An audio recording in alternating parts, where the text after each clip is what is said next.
How the Whale Got His Throat. In the sea, once upon a time, O my best beloved, there was a whale, and he ate fishes. He ate the starfish and the garfish, and the crab and the dab, and the plaice and the dace, and the skate and his mate, and the mackerel and the pickerel, and the really truly twirly whirly eel. All the fishes he could find in the sea he ate with his mouth. So, till at last there was only one small fish left in all the sea, and he was a small 'stute fish, and he swam a little behind the whale's right ear so as to be out of harm's way. Then the whale stood up on his tail and said, "I'm hungry." And the small 'stute fish said in a small 'stute voice, "Noble and generous cetacean, have you ever tasted man?" "No," said the whale. "What is it like?" "Nice," said the small 'stute fish. "Nice, but nubbly."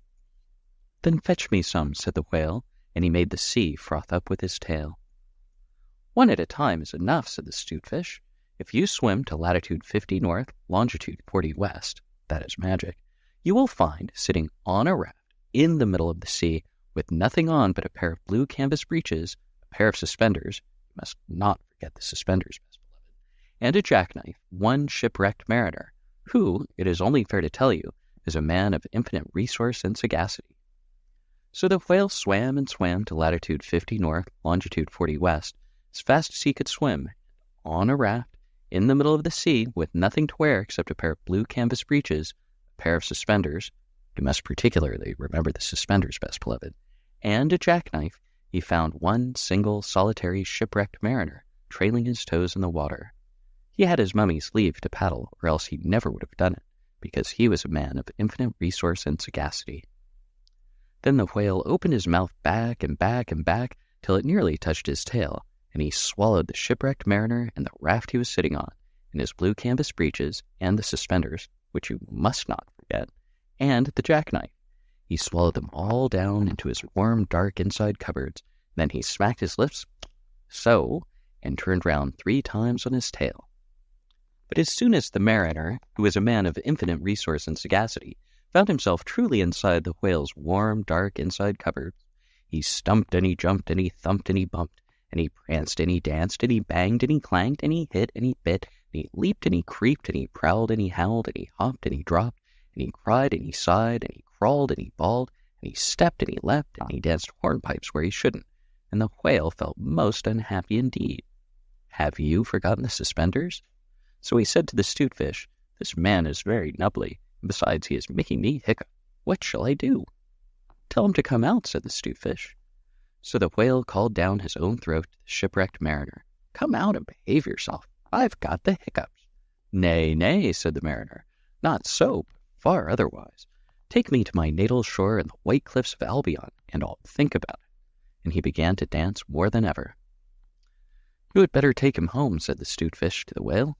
"I ought to have warned you that he is a man of infinite resource and sagacity."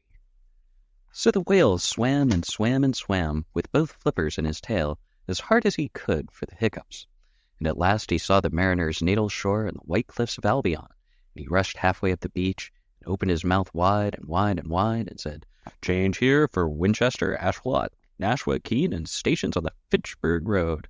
And just as he said "Fitch," the mariner walked out of his mouth.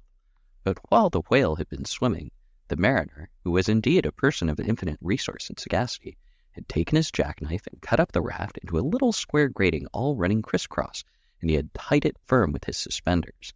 Now you know why you are not to forget the suspenders. And he dragged that grating good and tight into the whale's throat, and there it stuck. Then he recited the following sloka, which, as you have not heard it, I will now proceed to relate. By means of a grating, I have stopped your aiding. For the mariner, he was also an Hibernian. And he stepped out on the shingle, and he went home to his mother, who had given him leave to trail his toes in the water. And he married and lived happily ever afterward. So did the whale. But from that day on, the grating in his throat, which he could neither cough up nor swallow down, prevented him from eating anything except very, very small fish. And that is the reason why whales nowadays never eat men or boys or little girls. The small 'stute fish went and hid himself in the mud under the doorsills of the equator. He was afraid that the whale might be angry with him. The sailor took the jackknife home. He was wearing the blue canvas breeches when he walked out on the shingle. The suspenders were left behind, you see, to tie the grating with, and that is the end of that tale. When the cabin portholes are dark and green because of the seas outside, when the ship goes whop with a wiggle between, and the steward falls into the soup tureen, and the trunks begin to slide, when Nursey lies on the floor in a heap, and Mummy tells you to let her sleep, and you aren't waked or washed or dressed, why then you will know, if you haven't guessed, you're 50 north and 40 west.